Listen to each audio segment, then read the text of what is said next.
तो मैंने कहा कि शूर्पणखा ने जैसे ही जाकर के रावण को सभी समाचार दिए,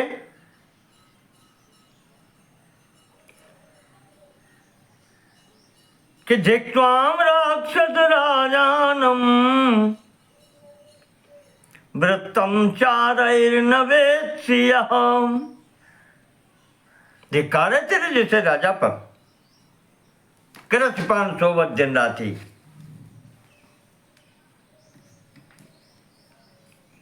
तेरे जो कहने से गुप्तचर हैं चार, जिनको लिए यहां पर लिखा है चार ही गुप्तचर ही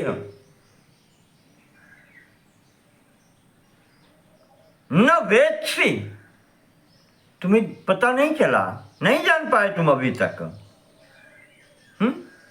करतिपान सोवत दिन राते,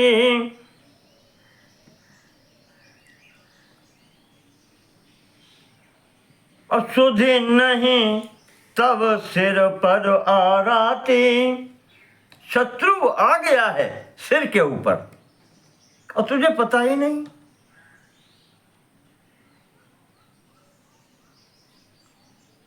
तेरे जो तीन भाई मेरे साथ रहते थे, तूने सुरक्षा में मुझे दिए थे, खर, दूषण और त्रिशिरा, और उनकी जो सेना 14,000 थी,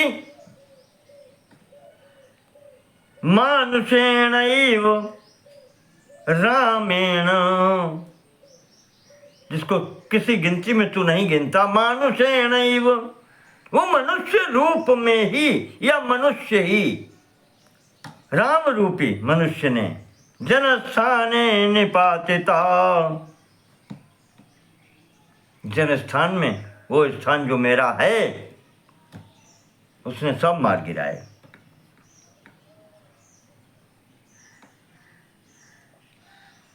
ये जो सुना है रावण ने, उठ के खड़ा हो गया। क्या कह रही हो तुम, और तुम वहां करने क्या गई थी, कौन है वो? एक साथ कई प्रश्न कर लिए उसने। तो शूर्पणखा ने वहां परिचय दिया कि हमने ये सुना है अयोध्या नरेश राजा दशरथ के ये पुत्र हैं, राम और लक्ष्मण, और उसमें उनके साथ में एक स्त्री है, राम की पत्नी बताई जाती है, बहुत सुंदर है। मैंने सोचा ये उधर से निकलते हुए रावणार्थम विनेष्यामि धर्तुम ताम तत्पुरोगताम, कहा ये स्त्री मेरे भाई के उपयुक्त है, रावण के लिए, तुम्हारे लिए उपयुक्त है, तो इस कारण से मैं उधर निकल गई। मैंने सोचा चलो यहां से इसको लेकर के चलें।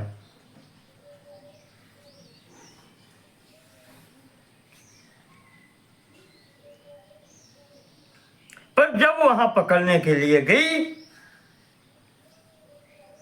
तो वो जो छोटा वाला था लक्ष्मण, उसने मेरी ये दुर्दशा की है।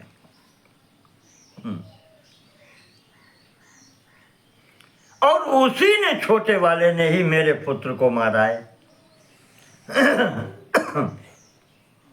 उसी ने मारा है, पुत्र को भी मार दिया और मेरी ये दुर्गति कर दी। जब मैंने आकर के भाइयों से, खर, दूषण, त्रिशिरा से कहा, वो भी मेरे कहने से जो युद्ध क्षेत्र में पहुंचे अपनी संपूर्ण सेना लेकर के, 14 सहस्त्र, अकेले राम ने सबको समाप्त कर दिया।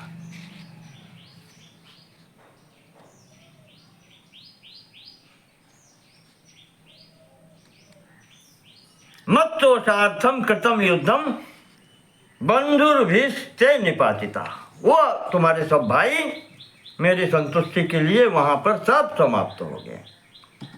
यद्यस्ति पौरुषम किंचित, और तुम्हारे अंदर अगर पौरुष है कुछ, तुम अपने को कुछ समझते हो तो तद सीताम समानय, तो जाओ सीता को उठा करके लाओ। मैं सोचती थी मैं लेकर के चलूं, मैं नहीं ला पाई, तुम्हारे तीनों भाई मारे गए, तो जाओ लेकर के आओ।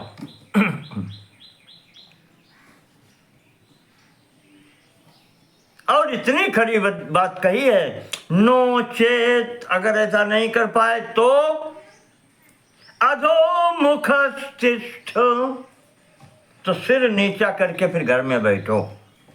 यथा स्त्री गत भर्तृ का, जैसे कोई विधवा स्त्री घर में मुंह झुका करके बैठती है, फिर उसका संसार में कोई वश नहीं रह जाता। ऐसे बैठो घर में, कहने का तात्पर्य चूड़ी पहन लो।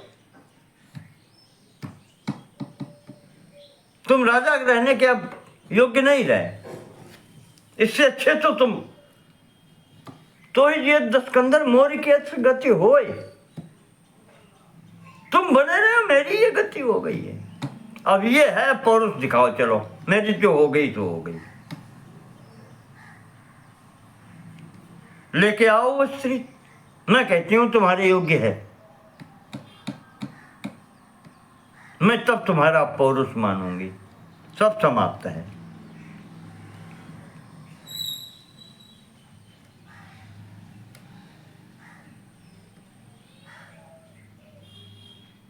शिव जी कहते हैं कि रावण ने जब ये सुना, बुरा लगा उसको, और उसने वहीं सांत्वना जी बहन को, चिंता मत करो, दोनों को, राम और लक्ष्मण दोनों को मार करके तब तुम्हारे आंसू मैं पोंछूंगा।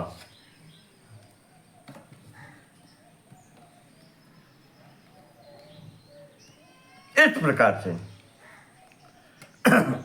समझा करके सांत्वना जी और सीधे मारीच के पास पहुंचता है। मारीच से कहता है मेरे साथ चलो।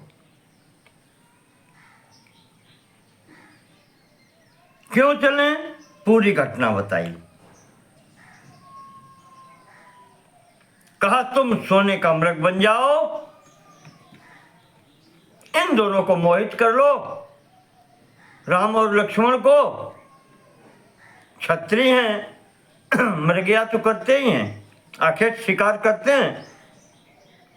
तुम्हें देख करके तुम्हें पकड़ने जाएंगे, तुम उनको ले जाओ, मैं सीता को ले आऊंगा। ये जो कहा है तो वो कहता है मारीच, रावण तुम्हारी बुद्धि किसने बिगाड़ दी? कौन ऐसा है जो तुम्हारा विनाश चाहता है?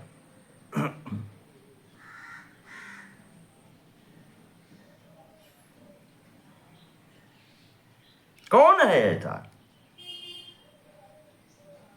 हमसे पूछो। मेरा एक बार सामना हुआ है विश्वामित्र की यज्ञ में, बिनु फर बाण राम मोहि मारा, बिना नोक का बाण था, ऐसे ही हवा में उड़ा दिया जो यहां मैं तुम्हारे पास गिरा करके। और मेरे कहना चाहिए मस्तिष्क की वो स्थिति हो गई। आज भी रा अक्षर का उच्चारण जो भी कर देता है, शरीर में रोमांच हो जाता है, भयभीत हो जाता हूं, क्या राम आगे?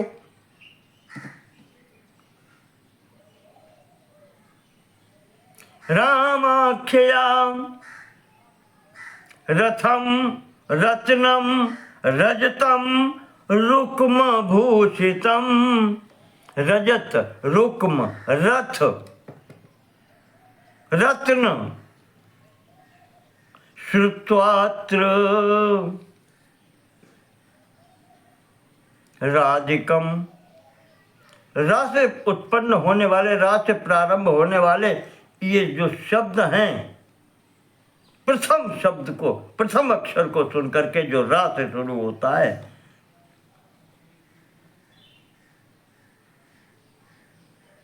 श्रुत्वात्र राधि यत् किंचिद रामम मत्वा बिभेम्य। हम ये लगता है कि राम आ गए। इतना भयभीत हूं कि इन सब का व्यवहार करना भी मैंने त्याग दिया है। राज, रथ, रत्न, रमणी, रजत, रुक्म, सोना चांदी, राज्य, रथ, रमणी, पत्नी, ये सब का व्यवहार मैंने त्याग दिया है। कोई भी शब्द जिसके प्रथम में रा आता है, रा निकलते ही मेरे प्राण सूख जाते हैं। क्या राम आ गए? केन ते शिक्षिता बुद्धिर इयम लंका विघातिनी। किसने तुम्हारी बुद्धि में विकार डाला है? और जिस किसी ने भी विकार डाला है, रावण, याद रखना, ये वो लंका का नाश चाहता है, तुम्हारा नाश चाहता है, जिसने भी ये किया है।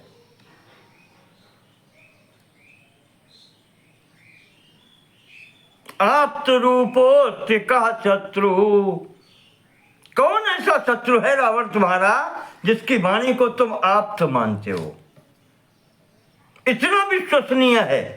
आप्त मतलब, आप्त का तात्पर्य होता है वेदांत में और उसमें आप्त प्रमाण सबसे बड़ा माना जाता है। शास्त्र वेद का वचन या अपने पूर्वजों का अनुभवयुक्त वचन, ये आप्त वचन की श्रेणी में आते हैं। सर्वाधिक विश्वस्त, वेदवाणी तुल्य। कहा ऐसा कौन तुम्हारा हितैषी है जिसकी बात को तुम वेदवाणी के समान इतना मान बैठे हो, और वो वास्तविक में तुम्हारा शत्रु है। आप तो अस्ति, आप तो रूपोस्ति कहा शत्रु। वो कौन ऐसा शत्रु है जो तुम्हारा इतना विश्वस्त है, जिस पर तुम इतना विश्वास करते हो? ये नेयम शिक्षिता मति, जिसने तुझे ये शिक्षा दी है। तुम्हारी बुद्धि इस प्रकार से करती है। कथाम न कुरु रामस्य, उस राम का नाम मत लो रावण, मत लो। तम दृष्ट्वा त्वं मरिष्यसि, दर्शन करने मात्र से तुम्हारे प्राण चले जाएंगे। मत जाओ उसके समक्ष, ये समझाता है। बहुत समझाया उसने। तो वो तो कहता है कि मेरे साथ चलो तो चलो, और नहीं तो मैं तुम्हें मार दूंगा। और यदि मैं अपने लक्ष्य में सफल हो गया तो मैं तुम्हें आधी लंका का राज्य दूंगा।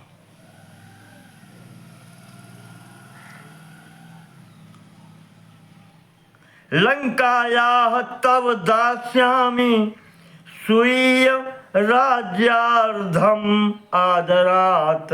अपने राज्य का आधा भाग, लंका के राज्य का आधा भाग मैं तुम्हें दे दूंगा। देख लीजिए,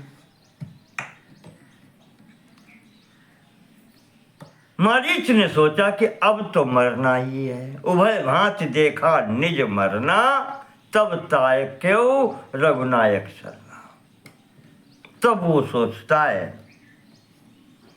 कि इस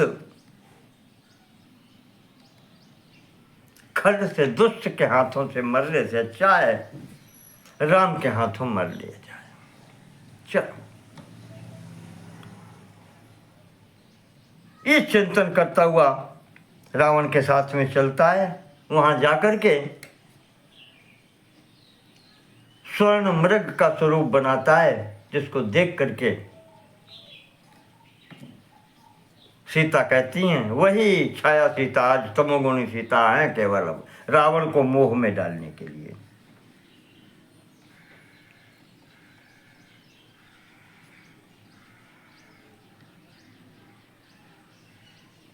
राम सीता कहती हैं कि प्रभु, या तो इसको पकड़ के लाओ, मैं इसको साथ में वापस में ले चलूंगी और मैं इसको खेलूंगी, इससे खेलूंगी या खिलाऊंगी। क्रीडार्थम माम मृगम क्षेमम, इस मृग को मेरे खेलने के लिए आप लेकर के आए। धृत्वा देहि रघुत्तमः, पकड़ कर लेकर आए। और यदि न मिले, मृगश्चेद बाण भिन्नांगः, और अगर नहीं मिलता है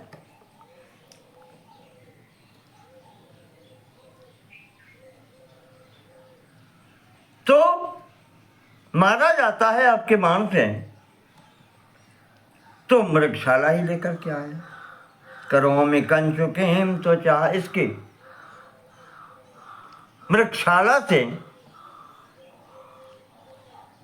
मैं अपना अंगवस्त्र बनाऊंगी। कंचुकीम, जिसको ब्लाउज या चोली जो भी कह लें, पहनने वाला वस्त्र मैं इससे बनाऊंगी। राम जी ने सीता के रक्षण का भार लक्ष्मण पर छोड़ करके उसके पीछे चल दिए। आगे जाकर के राम बाण से मरते समय उसने राम की आवाज को बना करके चित्कार किया, बहुत जोर से आवाज दी कि हा सौमित्रे समागच्छ, हे लक्ष्मण शीघ्र आओ और मुझे बचाओ। हा हतोस्मि अद्य कानने, अरे वन में आज तो मैं मारा गया। ये जो ध्वनि या आवाज जो सीता के कान में जाती है, वो लक्ष्मण से कहती है जाओ भैया को बचाओ, वो संकट में है।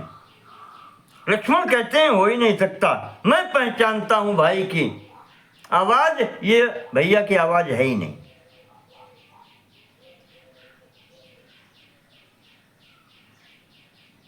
यहां पर सीता ने मरम बचन जब सीता बोला, उन्होंने गोस्वामी जी ने लिखा है, एक आध अन्य स्थानों पर भी आया है। सीता जी ने ये कहा कि हमें लगता है लक्ष्मण तुम कुछ अपना अलग उद्देश्य लेकर के मेरे साथ में आए हो।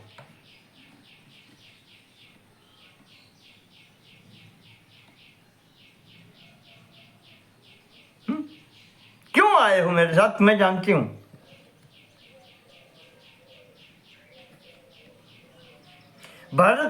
भरतस्योपदेशेन, तुम, हमें लगता है कि कई पुत्र भरत के शिष्य हो, उसने भेजा है तुम्हें। क्यों भेजा है? मृतिम रामस्य वांछसि, राम समाप्त हो जाए तो राज्य पर पूर्ण अधिकार भरत का हो जाए और तुम्हारा भी हो जाए। तुम तो यही चाहते हो ना, इसीलिए साथ आए हो। अथवा मैं भी लाशोस्ती, बस ये सबसे बड़ी बात हो गई, इससे भयंकर कोई बात नहीं हो सकती। का अथवा, या तो फिर दूसरी बात यह है लक्ष्मण तुम मुझे प्राप्त करना चाहते हो। ये जो सुना है,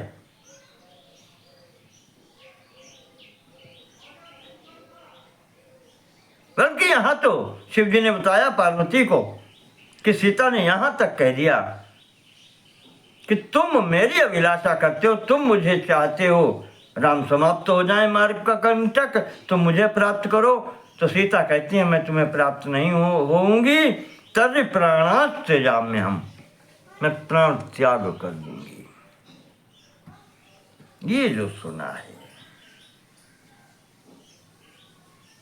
तत्क्रूर वचनम श्रुत्वा,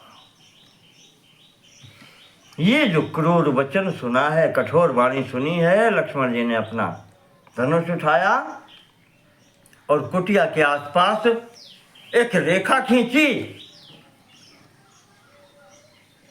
धनुष से और सीता से कहा कि ठीक है माता, आपकी आज्ञा से मैं जा रहा हूँ भैया के पास में, पर एक बात याद रखना, मैं राम जी की बड़े भैया की आज्ञा से तुम्हारी रक्षा में यहां था। आज आपने जो मेरे कहना चाहिए मर्म पर प्रहार किया है वाणी के द्वारा, इस कारण से मुझे जाना पड़ रहा है। तारितम बाक्षणेनायो,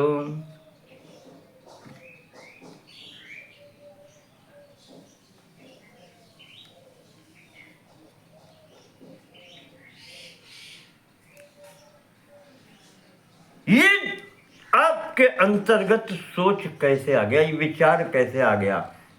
लक्ष्मण कहते हैं कि मुझे लगता है कुछ होने वाला है, और ये कुत्सित विचार मेरे प्रति आपके अंतर्गत कैसे आया मैं नहीं जानता, पर इसका भोग भोगना पड़ेगा।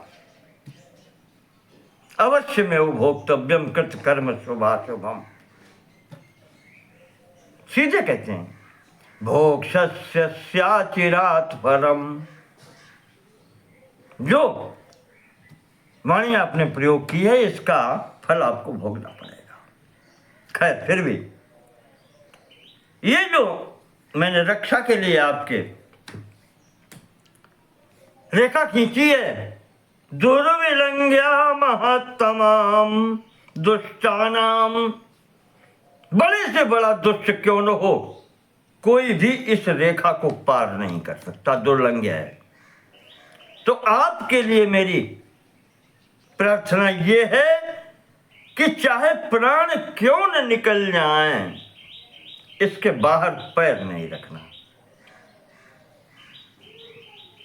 मां त्वम उल्लंघयस्तु इमाम, इस इमाम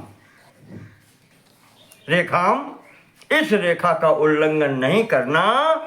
प्राणैः कंठ गतैरपि, चाहे प्राण ही क्यों निकलने की स्थिति में कंठ में ना आ जाए, इससे बाहर नहीं निकलना। ये कहकर के चलिए।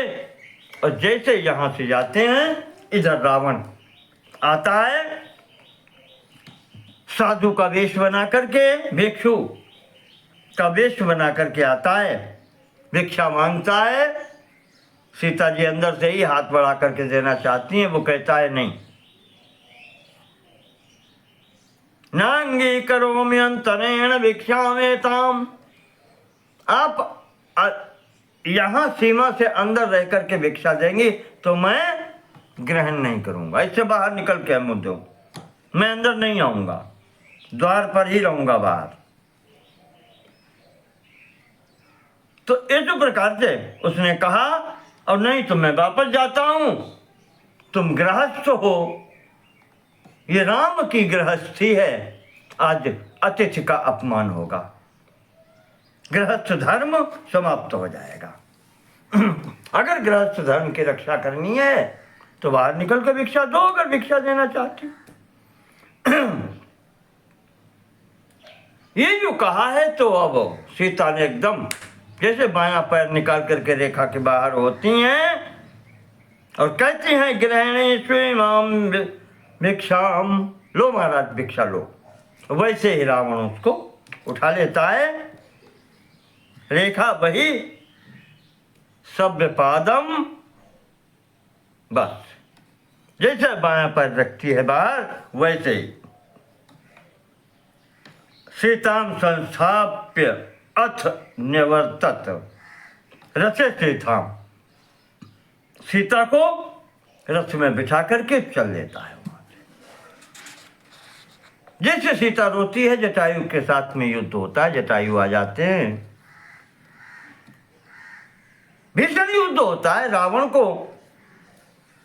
मृत तुल्य कर देते हैं जटायु। पर जटायु वृद्ध हैं,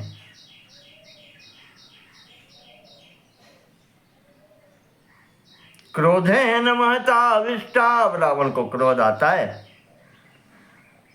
पक्षिणा जर्जरी कृतः, वो पक्षी को जर्जर कर देता है। चंद्रहास तलवार का प्रयोग करता है, पंख काटता है, काटत पंख गिरा खगधर में, ततो जटायु पतितो बमन रक्तम मुखेन सौ। इस प्रकार से जटायु को गिरा करके वो आकाश मार्ग से सीता को ले जाता है। मार्ग में एक पर्वत पर 4-5 बंदरों को बैठे हुए देख करके सीता ने अपने आभूषणों को एक कपड़े में बांध करके वहां डाल दिया। सोचा यदि प्रभु इधर से आएंगे तो उन्हें सूचना मिल जाएगी।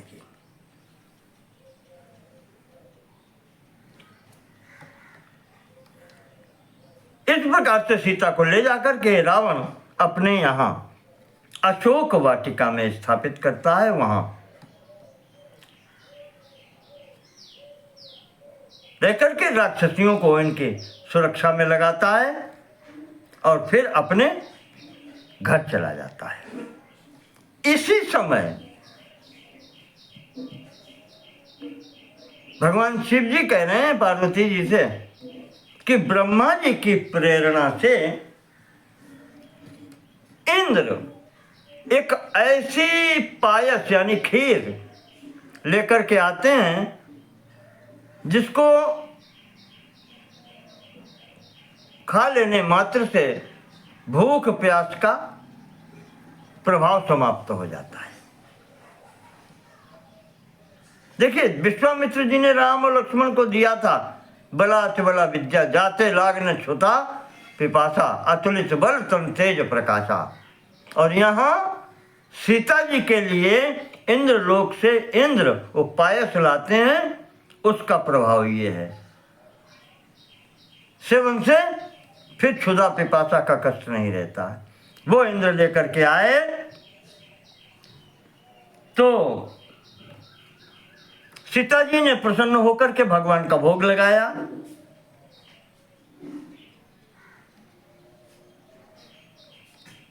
राम और लक्ष्मण जी के लिए भी भोग में स्थान दिया। अतिथि सुरान अतिथये दत्वा, देवताओं का भोग लगाया, अतिथियों को भी जो आगे उनको भी दिया है। और यहां तक लिखा है धेनुम च खेचरान, गाय को भी दिया है और वहां जो पक्षी थे उनको भी दिया है। यह गृहस्थ की मर्यादा है, इतने लोगों को भोग लगना चाहिए। और उसके पश्चात दत्वाथ त्रिजटाम किंचित, आज वो जो त्रिजटा उपस्थित है, एकमात्र अवलंबन सीता का वहां अशोक वाटिका में, त्रिजटा नाम राक्षसी एका रामचरण रति विमल विवेका। वो राक्षसी प्रसाद उसे भी मिला है। सीता ने स्वयं बाद में लिया है, पहले त्रिजटा को दिया है। प्रसाद दे करके तो बचा हुआ स्वयं सेवन किया है।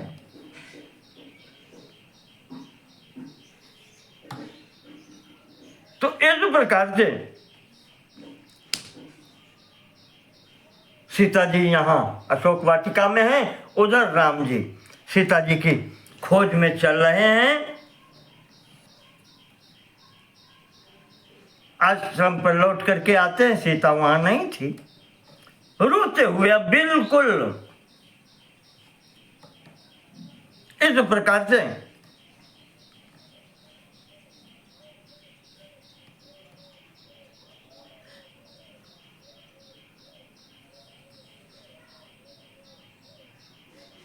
दृश्यते अद्यापि भो देवी तज्जनैर ज्ञान दृष्टि भी।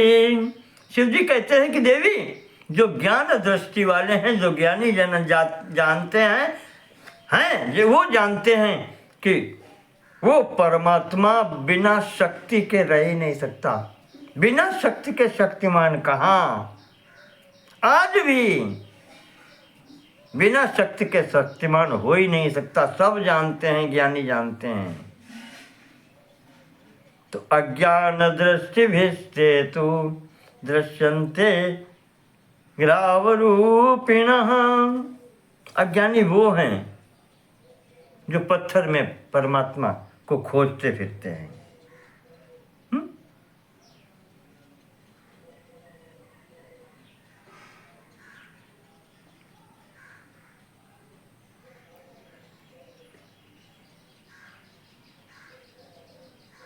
जो ज्ञानी है वो जानते हैं।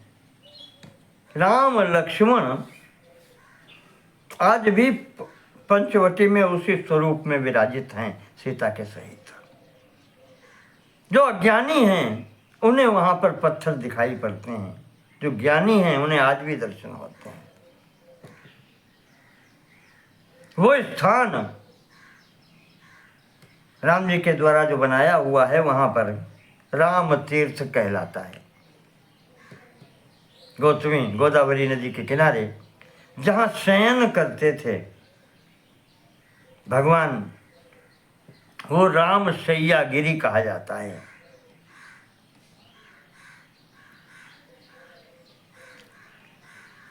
ऐसे प्रभु अब जब वहां से चलते हैं, ततो मानुष भावम तो दर्शयन सकलान जनान। अब चूंकि मानव रूप में है, मनुष्य रूप में है, तो उसी प्रकार की लीला करते हुए भगवान वहां से चलते हैं। शिव जी याद दिलाते हैं पार्वती जी को यहाँ पर, कहा देवी यही स्वरूप हमने और तुमने दंडक वन का देखा था। सते शरीर रहे बौरानी, जब तुम सती शरीर में थी यही स्वरूप में देखा था, रोते हुए लक्ष्मण के साथ में। और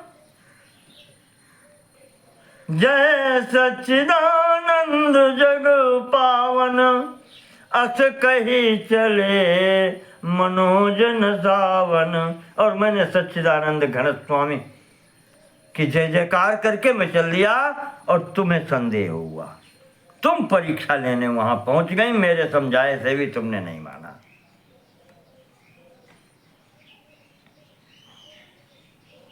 मैंने बहुत समझाया सती, उस समय मैंने समझाया था तुमको। इस संसार को शिक्षा देने के लिए भगवान ने लीला की है कि घर में रहो या जंगल में रहो, कहीं भी रहो, सर्वाधिक बहुत अधिक आसक्ति कहीं भी नहीं रखना, प्रेम कहीं भी नहीं रखना, ममता कहीं नहीं रखना। जहां मेरा मेरा मेरा किया बस फंस गए। नारी संगो नरई त्याज्या,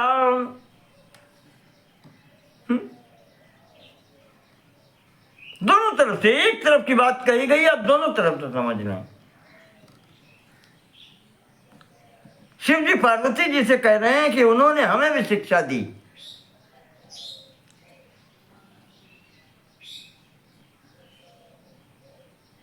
कि स्त्री के संग से दूर रहो। संसार में जितने भी बंधन हैं उनसे व्यक्ति छूट सकता है, पर ये एक ऐसा बंधन है जिससे व्यक्ति छूट नहीं पाता है। उदाहरण दिया है एक, जैसे सोने की जंजीर से बंधा हुआ व्यक्ति है,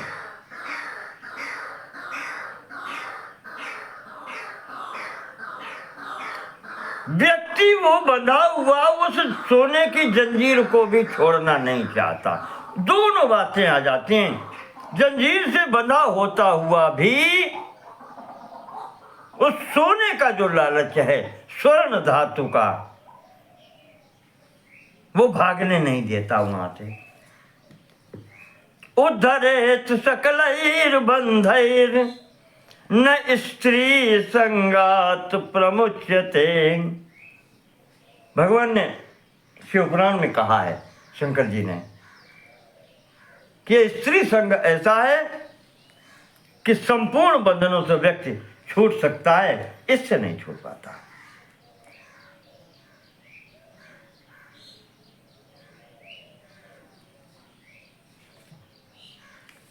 तो वही यहां पर भगवती उमा जी को बता रहे हैं, पार्वती जी को बता रहे हैं कि सते शरीर रहो बौरानी। ये मैंने तुम्हें सब बताया था। राम जी लीला दिखा रहे हैं कि पत्नी को घर पर नहीं छोड़ पाए, साथ में लाए, तो पत्नी को साथ रहने में या संसार में जब पत्नी साथ रहती है तो कैसे कैसे दुख सामने आ सकते हैं।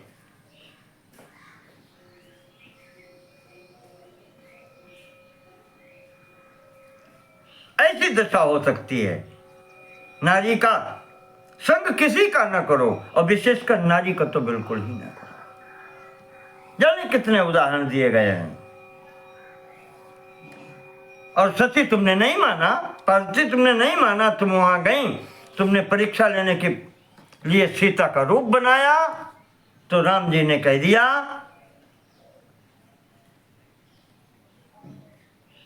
कि देवी तुमने ये स्वरूप क्यों बनाया, क्यों बनाया स्वरूप? आप तो भगवान शंकर जी की अर्धांगिनी हैं, उनकी शक्ति हैं।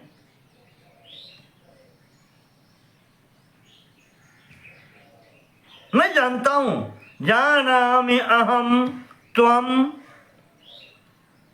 काशी इति। राम जी कहते हैं कि मैं आपको जानता हूं, आप कौन हैं, किसके हैं। और सीता त्वम न असि वेद में हम, तुम सीता नहीं हो ये भी मैं जानता हूं।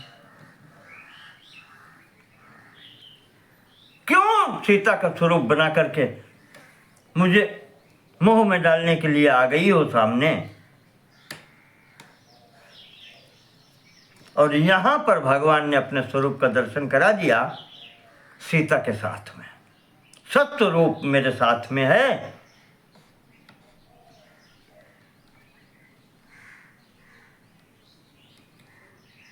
दर्शन जो कराया है, ततो नत्वा रामचंद्रम।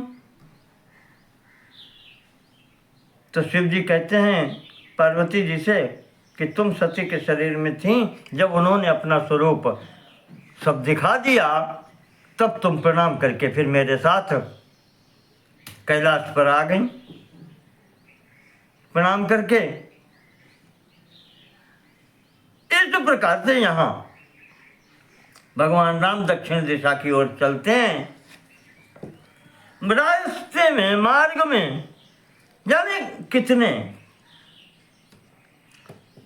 राक्षस इत्यादि मिलते हैं, सबका संहार करते हुए आगे आकर के एक कबंध नाम का राक्षस मिलता है। इसका आकार ऐसा है, न तो इसके पैर दिखलाई पड़ते हैं, न इसका सिर दिखलाई पड़ता है। हाथ लंबे हैं, योजन भर लंबे हाथ हैं।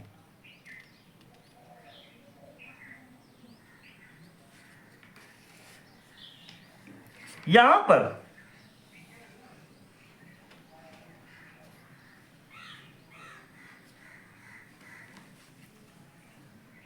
उसने जब ये दोनों उनके हाथों के सीमा के अंतर्गत आ जाते हैं, तो उसने दोनों हाथों से इन दोनों भाइयों को पकड़ा है।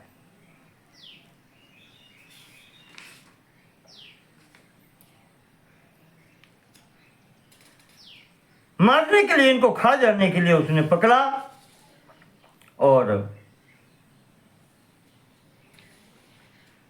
जैसे ही पकड़ा है तो राम ने सर्वप्रथम इसके राम और लक्ष्मण ने हाथ काटे।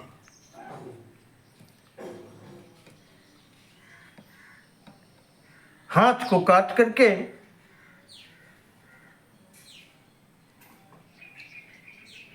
इसको समाप्त किया। वहां पर आवत पंथ कबंध निपाता, तेई सब कही साप की बाता। इसको भी जब ये समाप्त हुआ, इसने शरीर छोड़ा, तो दिव्य रूप में ही आया।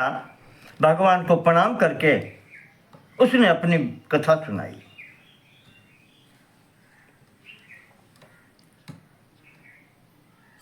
श्राप की बात बताई कि ये शरीर मुझे दिव्य रूप में आ गया समक्ष। कहा मैं गंधर्व राज हूं।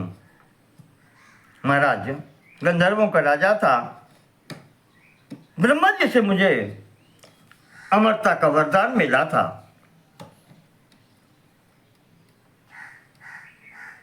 एक दिन की स्थिति यह है कि महर्षि अष्टावक्र जी जा रहे थे।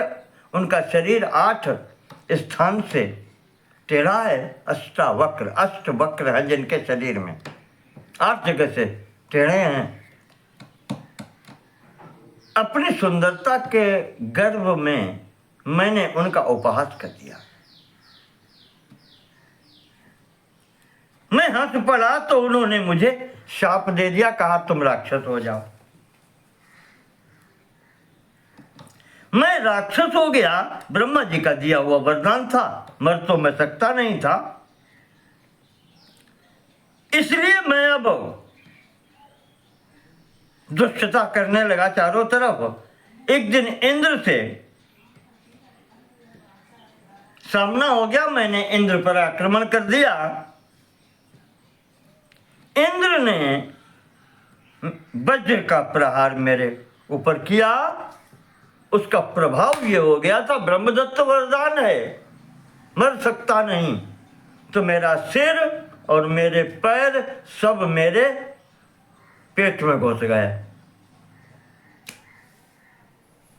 मुख भी पेट में पहुंच गया और पैर भी चले गए।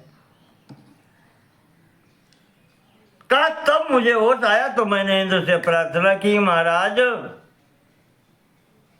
अब मैं जीवित कैसे रहूंगा? क्या भूखा प्यासा मरूंगा? ब्रह्मा जी ने वरदान दिया, मृत्यु हो नहीं सकती, अमरता का वरदान है मेरे पास। तो जब ये सुना तो इंद्र ने कहा ठीक है, देवराज है। उन्होंने कहा अच्छा आज से तेरा मुंह पेट में ही होगा। का पैर नहीं है, भोजन कैसे मिलेगा? चलूंगा कैसे? बिना चले भोजन कहाँ है? तो इंद्र ने कहा रहेगा अब तू ऐसे ही। मेरा वज्र मोघ है, तेरी बाहें में बढ़ा देता हूं, 1-1 योजन की बाहें कर दें, बस तू यहीं पड़ा रहेगा और यहीं जो मिल जाएगा वो खा लेगा। इस प्रकार से मेरा निर्वाह चल रहा था। महाराज आज आप की कृपा हो गई, मेरा शाप छूट गया। और अब मैं कहता हूं आप इसी मार्ग में आगे जाएं। यहां महर्षि मतंग ऋषि का आश्रम है। मतंग जी तो चले गए हैं, उनकी सेविकाएं और सेवक यहां पर हैं, शिष्य शिष्याएं हैं। उनसे के पास जाकर के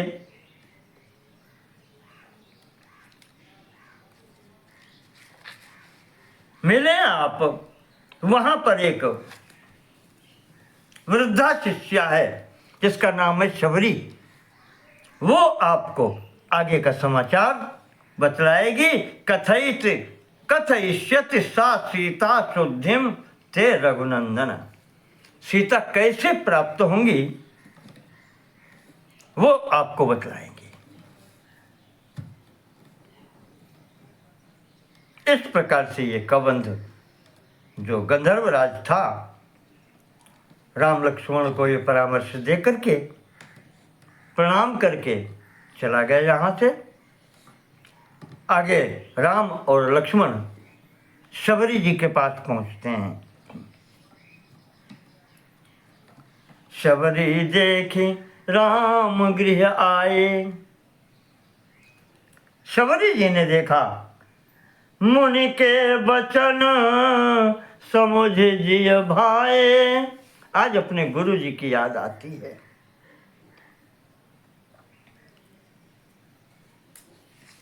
गुरु जी ने कहा था शबरी मैं तो चल रहा हूं,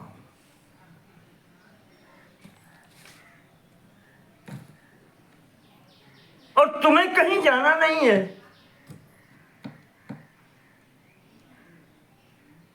तुम यहीं रहो, राम यहीं आएंगे। तुम्हारी समस्त जीवन की प्रार्थना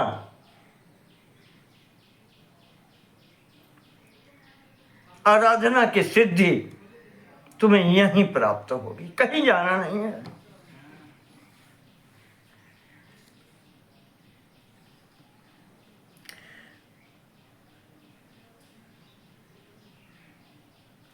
धरती चुप हाथ मतंग जी ने चलते हुए, मतंग जी ने शरीर छोड़ा है। शबरी जी ने बताया है, वाल्मीकि रामायण में आया है कि शबरी जी से जब बात होती है तो शबरी ने कहा कि राम तुम चित्रकूट आ चुके थे, तुम मेरे गुरु जी ने शरीर छोड़ा है और मुझसे कह के गए हैं कि तुम यहीं रहो, राम तुम्हें यहां आकर के मिलेंगे। तब से मैं प्रतीक्षा कर रही हूं तुम्हारी। गुरु जी का आशीर्वाद था कि धरसी सुबह हाथ आशीष दई,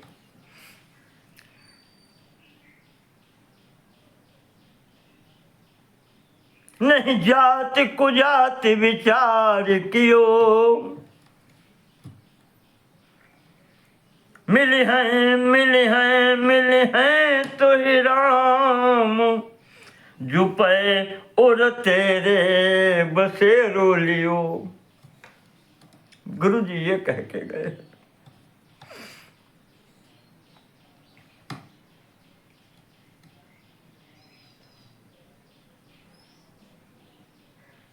वाल्मीकि जी ने अपने रामायण में कहा है कि रामेण तापसी पृष्ठा सा सिद्धा सिद्ध सम्मता। ये लिखा है सा सिद्धा और सिद्ध सम्मता। जो सिद्ध पुरुष हैं उनमें भी प्रमुख है। जितने सिद्ध पुरुष हैं वो इसको भी वो सम्मान करते हैं सिद्धा के स्वरूप में। वो शबरी है आज यहाँ। शशंस शबरी वृद्धा, वृद्धा है, वृद्धावस्था में है। रामाय प्रत्यवस्थिता, केवल राम के लिए शरीर रखे हुए है।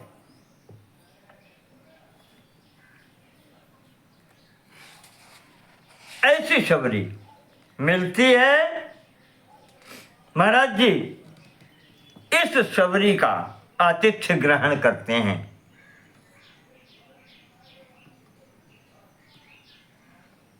सापि संपूज्य श्री रामम विशेषैर्वन संभवई। राम लक्ष्मण की विधिवत पूजा करके सम्मान करके वन में जो भी उपस्थित है फल फूल उससे सत्कार करती है प्रभु का। और उसके पश्चात चिताम आरोढ़ुम उद्युक्ता,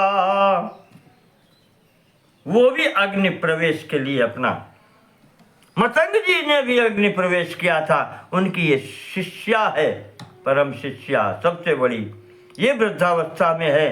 ये भी कहती है भगवान रुको, अब ये मौका दोबारा नहीं मिलेगा, आपके समक्ष मैं शरीर छोड़ती हूं।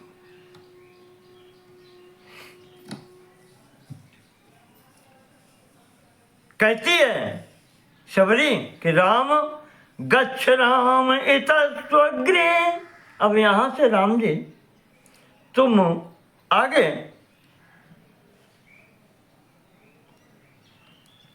पंपा नाम सरोवरम,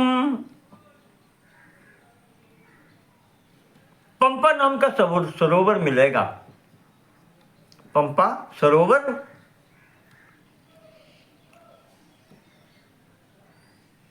तत्तटाके वृक्षाणाम फलानि विविधानि च, उसके किनारे बहुत अच्छे अच्छे वृक्ष हैं, फल मिलेंगे। भक्षस्व त्वं जलम पीत्वा, उनका भक्षण करो, उनको खाओ पियो, वहाँ स्नान इत्यादि सब कुछ करना, खाना पीना, जल पावन है। पी करके या ही सुग्रीव सन्निधिम, और सुग्रीव के पास पहुंचना जहां वो अपने 4 मंत्रियों के साथ में रह रहा है, ऋष्यमुख पर्वत पर। ऋष्यमुख गिरावग्रे सुग्रीवो मंत्रिभिः सह, मंत्रियों के साथ में ऋष्यमुख पर्वत पर जो सुग्रीव रहता है, राजा बाली का जो भाई है, उससे मिलो।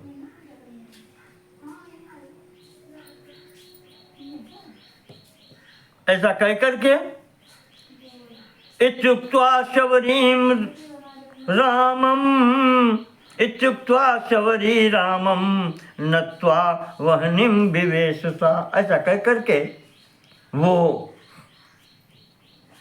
शबरी वृद्धा राम जी को प्रणाम करके अग्नि में प्रवेश कर गई, शरीर छोड़ दिया, अपने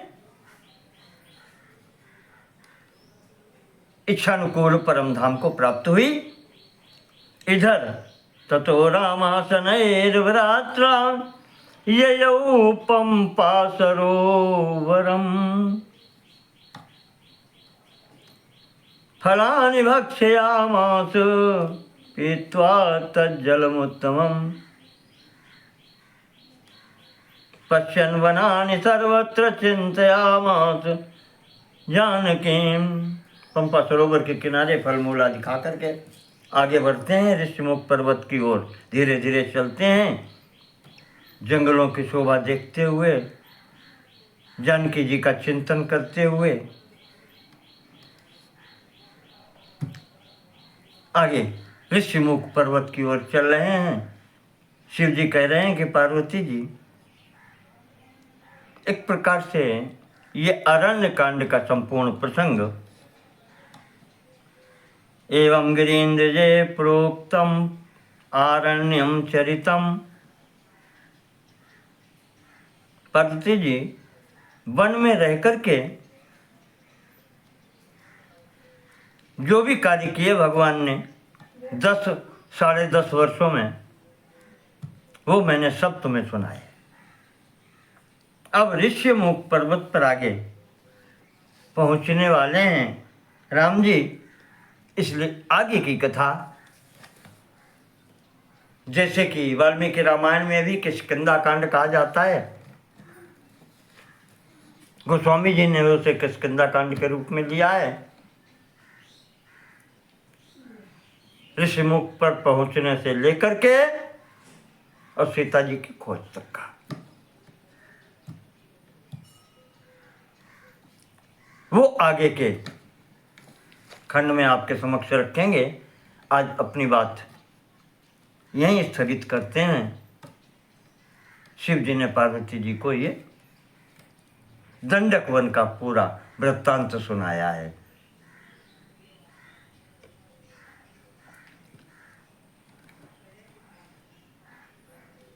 नमो नमः। सर्वेषां कृते धन्यवादः।